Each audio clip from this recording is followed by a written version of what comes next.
Have you ever had the feeling that something is deeply wrong with modern life, but you can't quite put your finger on what it is? As if, despite all the technological achievements, the endless possibilities of choice, and the promise of freedom, there is a constant emptiness, a silent restlessness that never goes away.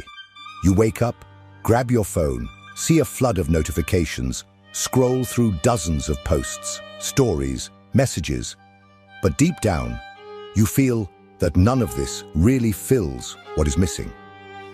The world has never been so connected, and yet we have never felt so alone. The problem is not you. This feeling is not a coincidence. It is not a personal failure. It is a symptom of something much larger, something that silently shapes our lives without us realizing it. The liquid society. Sociologist Zygmunt Bauman described this era as a time of uncertainties, fragile ties, disposable relationships, where everything changes too quickly and nothing seems solid. Unlike the past, when people had fixed structures to rely on, stable communities, lifelong careers, values that provided a sense of continuity, today everything seems to slip through our fingers. Everything is temporary. Everything can be replaced. And this liquidity affects not only our relationships or our jobs, but also the way we see ourselves. Have you noticed how nowadays it seems like we are always trying to sell ourselves?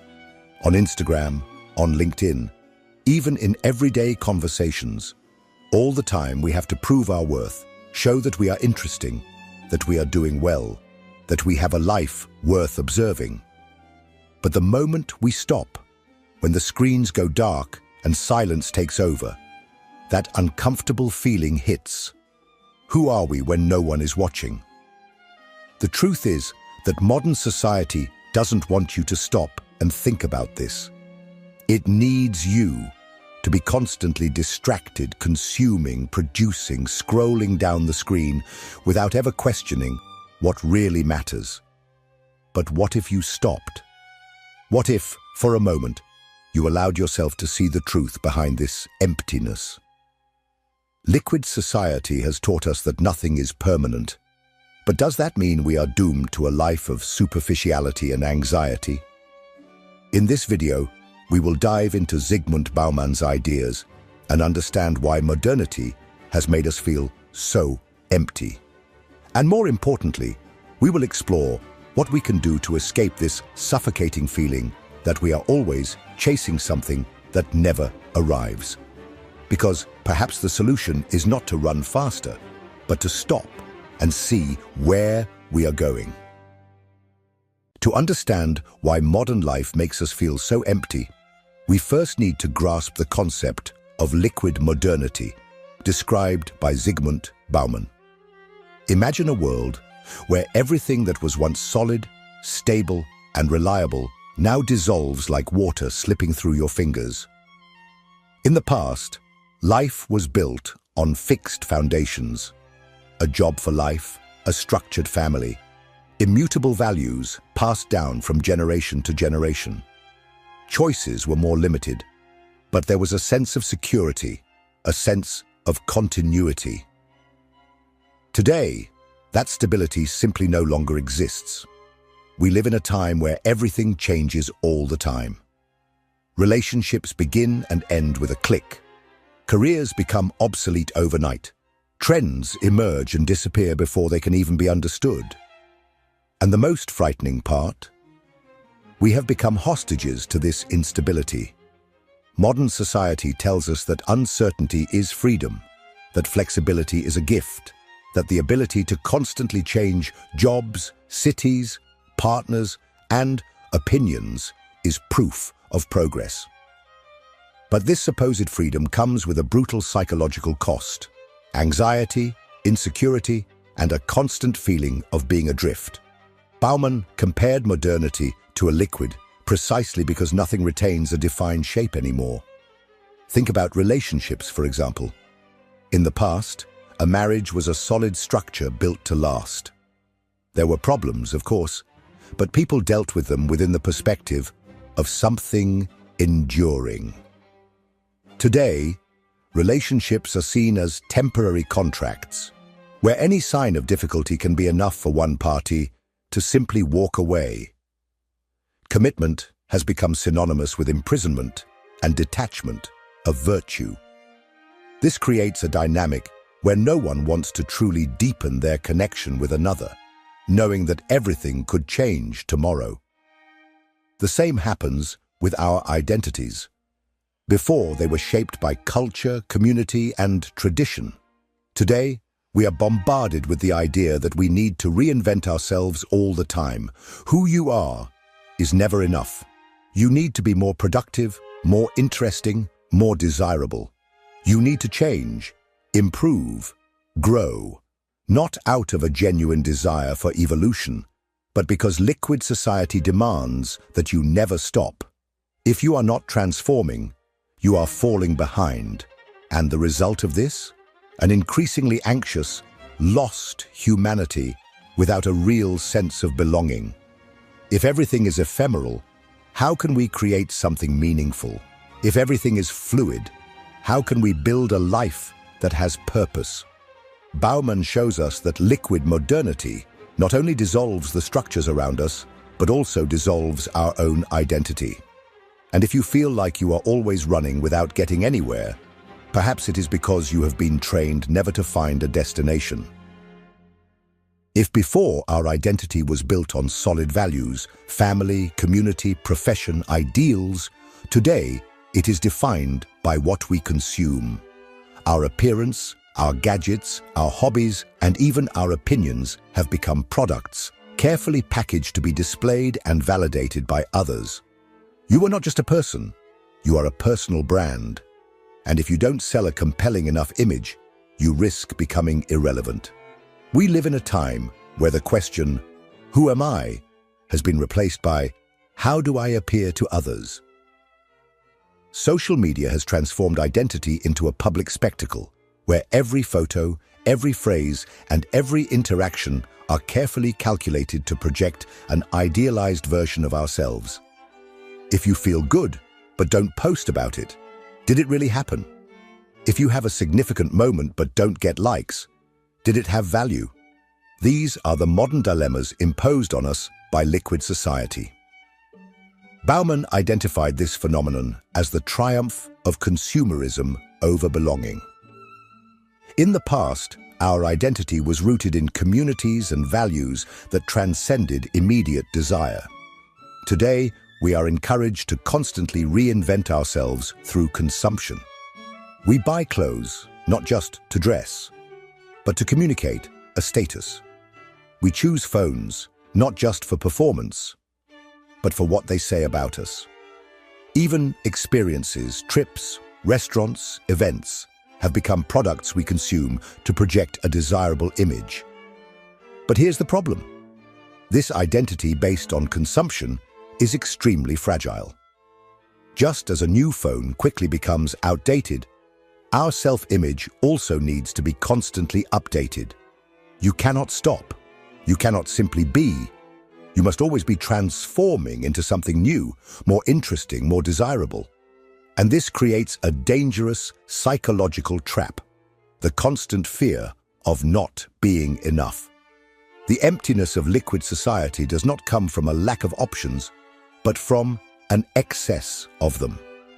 How do you choose something when the market always offers a better version right after? How do you commit to an identity when the promise of something new is always there, flashing before our eyes? Liquid modernity has conditioned us to never be satisfied, because a satisfied consumer is a consumer who stops buying.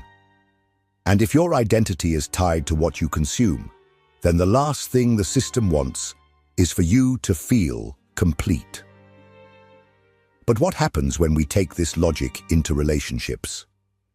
If everything is disposable and replaceable, how does that affect the way we connect with others?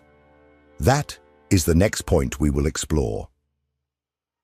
If everything in modern society is fluid, disposable, and constantly replaced, it makes sense that this has also affected the way we relate to others.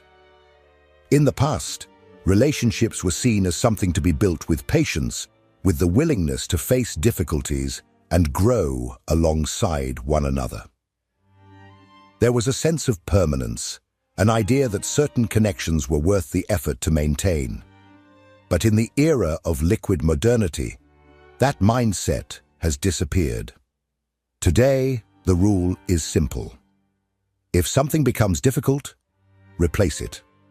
Bauman described this phenomenon as the fear of permanence, a direct reflection of consumer society. Just as we are trained to always seek the next novelty, the next upgrade, the next experience, we are also conditioned to avoid any bond that might require real commitment. Love, friendship, even family connections have become superficial and fragile. We are always with one foot in and one foot out, constantly evaluating whether there is something better just around the corner, in the next opportunity, the next match, the next ephemeral connection that makes us feel alive for a moment before disappearing. This explains why so many relationships today are marked by a constant sense of instability. Nothing seems secure. A small disagreement is already reason enough to give up. The fear of deepening the connection with another is real, because in liquid logic, the deeper you dive, the more vulnerable you become.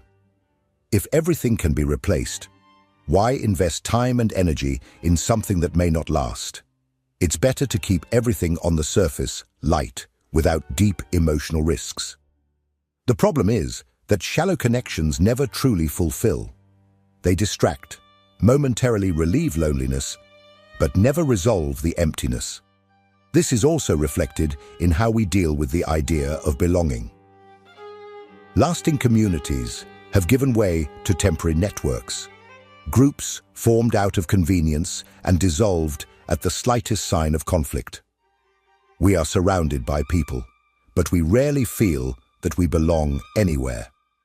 Belonging requires continuity. It requires roots, and liquid society has trained us to be emotional nomads, always ready to leave.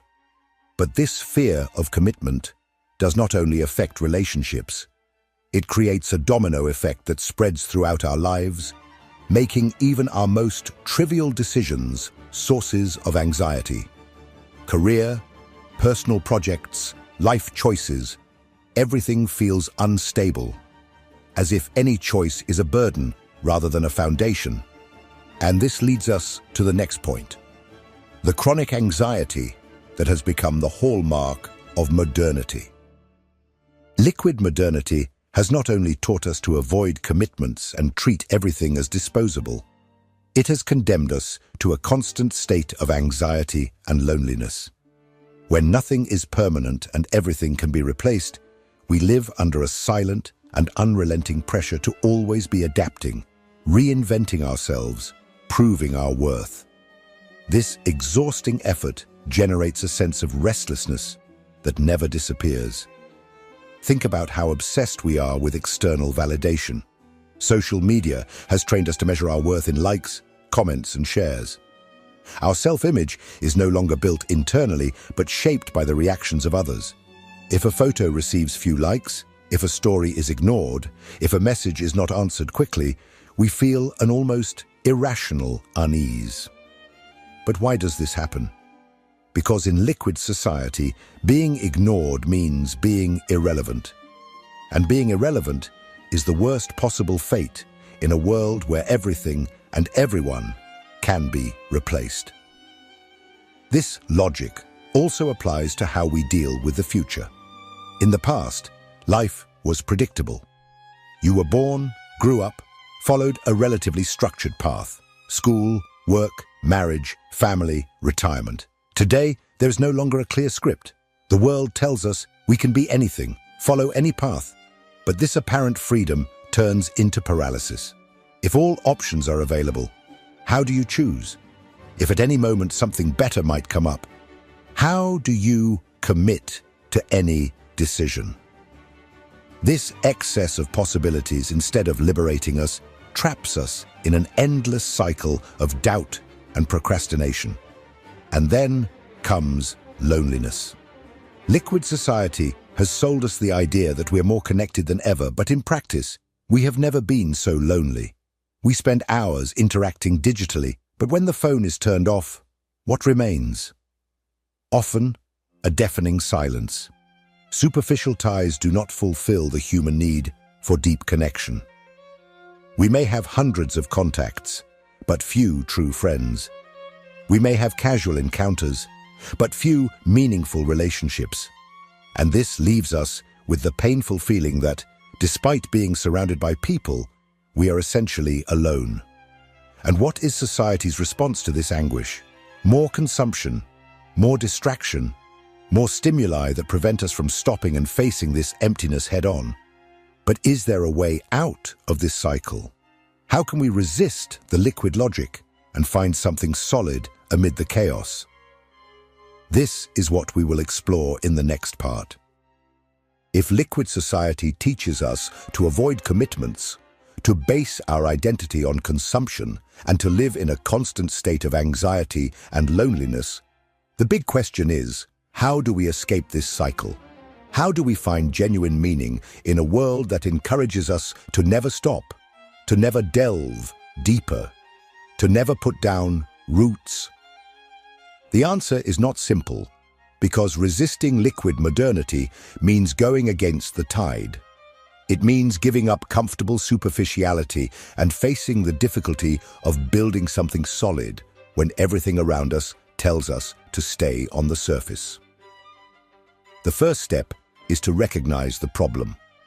Much of our dissatisfaction comes from the fact that we do not consciously see the structure in which we're trapped. We think that anxiety, loneliness, and the feeling of emptiness are individual failures, when in fact, they are symptoms of a system designed to keep us that way. Once we understand that this dissatisfaction is not just in our heads, but a product of the society we live in, we can begin to seek alternatives. One of those alternatives is to relearn the value of permanence. In a world where everything is disposable, the simple act of committing to something, be it a relationship, a project, or a community, becomes an act of resistance. Stability is not a burden. It is the foundation upon which we can build something meaningful. Instead of fleeing at the first sign of difficulty, we need to relearn how to face challenges with the awareness that nothing truly valuable is built overnight. Another way to escape this liquid logic is to disconnect from the culture of consumption as identity. This does not mean stopping consumption, but rather stopping defining who we are based on what we own. It means seeking a meaning that goes beyond external validation, fleeting trends, and the incessant need to reinvent ourselves to remain relevant.